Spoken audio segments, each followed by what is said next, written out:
and Miwani land circus. It seems like there's a circus in town, and the subject is Miwani land. A purported Mumbai-based businessman, Nagendra Saxena, a ghost figure without a trace, and who immigration says has never stepped into Kenya, occasioned a secretive Christmas Eve auction of Miwani sugar. I've not even reached half of the thing. Okay. Follow me. Now, there's a push from powerful state figures to hand over 9,394 acres of communal Miwani land to Crossley Holdings, a private company. Suba MP Karoli Omondi says, upon being questioned by Parliament, company directors claimed they could not remember to whom they paid 752 million shillings to acquire the land. Our investigation has uncovered internal letters, missing court files, forged documents, and anti-corruption findings pointing to an attempt to privatize public land. Hold up. If I pay you today 500 shillings in my M-Pesa paying you, my friend, I laminate that. I can't remember who I paid 500 bob to. Now you pay 752 million shillings, and then you tell me you've forgotten who you sent it to. Ata saa zingine, please don't look at people and think they're stupid. Unasema mchezo wa town. Hey, game of urban areas. Can't remember. Yes, that's why it's being called a circus. 752 million, colossal. Meanwhile, the person who supposedly now owns this land has never stepped in Kenya, has never been here. And that there's a push for 9,394 acres to be owned by this company.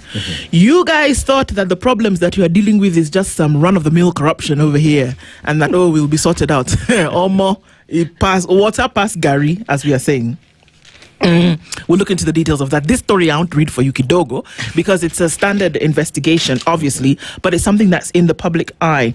The people who sat around this table, you have Soy Pantuya, you have the Deputy President, Rigathi Gachagua, you have Salim Mvurya. The entire cabinet is seated around this table. The top decision-making organ. Bas. The appendages of the executive. And so they're actually accused of legitimizing the fraudulent transfer of public land from private entity. Who has never stepped in. And sidestepping a court process. Because remember that this matter is actually in court. And your legal advisor in the person of the Attorney General also sits in cabinet.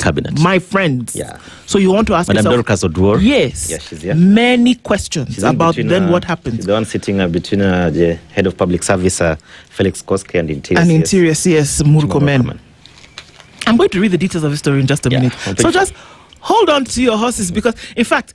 Do people eat popcorn in the morning? They should. Okay. If they don't, they should. Get your popcorn, because this one is fun. Yeah. Let's look into other stories. 250 deals on the table as France expands Africa investment push. And I don't know it's because they like the curl of your hair or the shape of your nose, but okay. Macron, Ruto, Serial pact on digital skills and youth empowerment. Okay. Prison authorities defend ban on digital learning tools behind bars, and they're saying, no, we're not going to use this behind bars because the possibility of then people using it for other things. Yeah. But they're sneaking. Somehow now, if they tell you that those people who send you those messages, whatever, are normally people who are serving sentences in specific prisons, then you must wonder how they get the gadgets. So a former, one would say, ballsy equity staff has sued the bank and the CEO over theft claims. They've sued the bank, the financial institution, as chief executive officer, accusing him of maliciously damaging their reputation to justify mass layoffs. Of course, this continues to be a story that we see popping up. It was an interesting story. Of course, the bank claimed that there was a haste. And so to justify the layoff. But now it turns out that maybe it was not the justification for just layoffs. So there's that story on page 4 and 5, how Miwani Sugar's vast land became the target of a 1 billion shilling shadow battle. We've just had Karoli Omondi in the studio. It's possible that we're going to have him back to have a conversation about this because it's a big one. Kioni rattles opposition leaders with Uhuru Gachagua warning. I don't know what Kioni's up to, but he seems to be telling his party, not in a roundabout way, but almost straightforward, that, you know what, guys, if we want to gain political ground, there are certain things we must do. You cannot be the cat in the corner who's waited to be petted and then please begging the cat to come and drink milk. And you want to be the lion of the jungle. It can happen. You have to come out, you have to be bullish, and you have to do it consistently. True. That's what he's saying. He's been saying it. And he actually said, I've been telling them, but it's almost like he's saying they don't want to listen to me. I don't know. Even Gachagua accusing him of being a mole. Last week, yes, he did. On record as saying that Kioni is a mole in the opposition. And so how it pans out, because maybe the boiling point might be Olkalau by-election, because I remember that Jubilee has had a footing in Mount Kenya. DCP is fairly young. It's actually one of the youngest parties in the country, and especially Mount Kenya. Yeah. But it's now sort of bullish. It is. By virtue of its leader. Because of Gachagua. Yeah, because of And Gachagua. this is what Kioni has been saying. He's been saying coming no. up. There's nowhere he has not gone. Yes. Inside somebody's house to serve tea, he will go. Yeah, he will. Inside where the forest, he will go.